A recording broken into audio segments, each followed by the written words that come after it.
তো পরিশীলিত এবং এটা থাকবে কিয়ামত পর্যন্ত ইনশাআল্লাহ। এক ভাই প্রশ্ন করছেন, বাংলাদেশ ইসলামী ছাত্র শিবির সমস্ত কর্মকাণ্ড আয়োজনগুলো আমার খুব ভালো লাগে, কিন্তু এই সঠিকভাবে সম্পূর্ণ করতে অর্থের প্রয়োজন হয়। অর্থের বিষয়টা আমরা বলছি, আমাদের অর্থের আয়ের সোর্স হচ্ছে আমাদের সংবিধানে বলা আছে, এক হচ্ছে আমাদের শুভাকাঙ্ক্ষীদের আয়, অর্থাৎ ইসলামী ছাত্র শিবির 48 বছর ধরে প্রতিষ্ঠা লগ্ন থেকে যত ভাইদের বিদায় দিয়েছে, আনপ্রোডাক্টিভ জিনিস তো ছাত্র শিবির বিদায় দেয় না।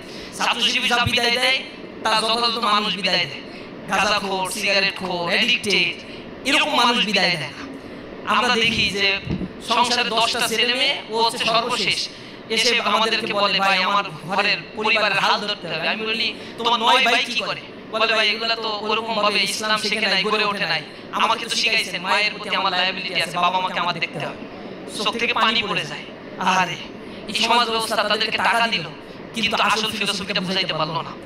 আমরা ইসলামী ছাত্র শিবির যে মানুষগুলোকে তৈরি করি, এই মানুষগুলো এই ছাত্র শিবির থেকে যা নেয় সবাই শুধু দেয়, ছাত্র শিবির থেকে মানে এখানে আসার পরে সবকিছু ত্যাগ করে এই সংগঠনটা তাকে করতে হয়, টাকা দিতে হয়, সময় দিতে হয়, নিজেকে তৈরি করতে হয়। ছাত্র শিবির তো কোনো বিল্ডিং না যে এখানে কোনো কিছু জমা করে রাখা যাবে, এটা হচ্ছে একটা মানুষের combination of some sorts of people. এই মানুষগুলোকে ইসলামী ছাত্র শিবির দক্ষতা সম্পূর্ণ করে গড়ে তোলে, কম্পিউটার স্কিল, ভাষাগত দক্ষতা, একাডেমিক এক্সিলেন্সি, সব কিছু দিয়ে রেজাল্টের প্রতি আমরা প্রতি মাসে তদারকি করি। লেখাপড়া করছো কিনা রিপোর্ট পেশ করো, কয় ঘন্টা পড়ছো, কয় ঘন্টা পড়া উচিত। সিনিয়র ভাইরা জুনিয়র ভাইদেরকে তদারকি করে। বিদেশে হায়ার স্টাডি করতে যাবা, আলহামদুলিল্লাহ পৃথিবীর সব দেশে ইসলামী ছাত্র শিবিরের ভাইরা এখন হাজার হাজার ভাইরা, লক্ষ লক্ষ ভাইরা এখন হায়ার স্টাডি করছে, বিভিন্ন ইউনিভার্সিটিতে প্রফেসরের দায়িত্ব, বড় বড় প্রতিষ্ঠানগুলোতে জব করছে। তারা সংগঠনের প্রতি লায়াবল থাকে। তারা এমন না এই সংগঠন করতে আসছে লুটপাট করার জন্য, চাঁদাবাজি করার জন্য, এরপরে এখানে টেন্ডারবাজি করার জন্য, টেম্পো স্ট্যান্ড দখলের জন্য। এই কাজ তো ইসলামী ছাত্র শিবিরে এসে করা যায় না। ইসলামী ছাত্র শিবির কি কারণে করতে আসে? নিজেকে তৈরি করার জন্য করতে আসে। তৈরি করার পরে ছাত্র শিবিরের প্রতি তার দায়বদ্ধতা থেকে নিজ থেকে তারা এখানে ফান্ডিং করে, আর এই ফান্ডিং এর পাই টু পাই হিসাব ইসলামী ছাত্র শিবির রাখে। এবং আমরা এই টাকা লুটপাট করে তো আমরা ব্যাংক ব্যালেন্স বানাই না, আমরা আবার গাড়ি বাড়ি তৈরি করি না, প্রতিটা টাকার হিসাব আবার আমাদেরকে দিতে হয়।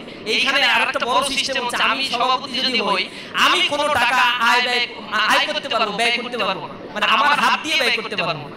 আমার একজন আলাদা কোষাধ্যক্ষ থাকবে বা সেক্রেটারি থাকবে, তিনি এটা ব্যয় করবেন আর তিনি রিপোর্ট তৈরি করবেন। একা একা কোনো কিছুই করার সুযোগ নাই। সব ক্ষমতা আমার আছে ব্যয় করার, কিন্তু অর্ডার দেওয়ার ক্ষমতা আছে, হাত দিয়ে খরচ করার কোনো সুযোগ নেই। আবার যার হাতে টাকা থাকে, সিস্টেমটা হচ্ছে সে নিজের মতো করে কোনো খরচও করতে পারবে না, অর্ডারও দিতে পারবে না, অর্ডার শুধু তালিম করবে আর হিসাব রাখবে। এগুলো হচ্ছে সিস্টেমের মধ্যে দিয়ে চলার কারণে স্বচ্ছতা, ট্রান্সপারেন্সিটা আমরা যথাযথভাবে শতভাগ মেইনটেইন করি। আর আমাদের জনশক্তি যারা থাকে, ছাত্র বয়সে আমরা শিখাই, তুমি যা ইনকাম করো তার একটা অংশ ইসলামের জন্য তুমি দান করে দাও, সংগঠনের জন্য দান করো। এই দান করার প্রবণতা থেকে ইসলামী ছাত্র শিবিরের এখান থেকে একটা ফান্ডিং হয়। আরেকটা জানেন, ইসলামী ছাত্র শিবিরের জনশক্তি যারা মেধাবী হয়, তারা বই খাতা লেখে, তারা অনেক সুন্দর সুন্দর স্টিকার কার্ড করে। আমাদের অনেক প্রকাশনা আছে, আলহামদুলিল্লাহ। এখানে যদি স্টল দিয়ে থাকে দেখবেন শত শত গবেষণা বই আমরা তৈরি করে ফেলছি। এই বইগুলো আমরা বিক্রি করি, বুক ফেয়ারে বিক্রি করি, আমাদের কোনো আয়োজন হইলে এগুলো বিক্রি করি। এগুলো বিক্রি করে কিছু মুনাফা হয় আমাদের, ওই মুনাফাটা আমাদের আয়ের একটা উৎস। এরপরে আমাদের কিছু পত্রিকা আছে, রেগুলার আমরা পত্রিকাগুলো বের করি, এই পত্রিকাগুলো বিক্রি করে কিছু টাকা পয়সা আমরা পাই, ওই টাকাগুলো আমরা আয়ের উৎস হিসেবে রাখি। এই টাকা পয়সা দিয়ে আল্লাহ রাব্বুল আলামিন বরকত দেয়, অল্প টাকা এদিক ওদিক খরচ করা লাগে না, তো নিজেদের বিদেশি টাকা পাচার করা লাগে না সুইস ব্যাংকে, এই কারণে সব টাকা আল্লাহ রাব্বুল আলামিন বরকত দেন। তো এইগুলো নিয়ে অনেকে আবার টেনশন করে, এত টাকা পাই কই। নিজেদের তো কেউ সাবেক তো তাদের অনেক আছে, কিন্তু কেউ ফান্ডিং করতে চায় না। 1 টাকা ফান্ডিং করলে চিন্তা করে আমার প্রমোশনের জন্য তুমি কি করবা, আমার জন্য তুমি একটা স্লোগান দেবা কিনা, তাইলে টাকা দেব। এই রাজনীতি ইসলামী ছাত্র শিবিরে চলে না। কোনো ভাইয়ের রাজনীতি, কোনো দাদার রাজনীতি, চাচার রাজনীতি ইসলামী ছাত্র শিবিরে চলে না। বিধায় এই সংগঠনটা এত পরিশীলিত এবং এটা থাকবে কিয়ামত পর্যন্ত ইনশাআল্লাহ।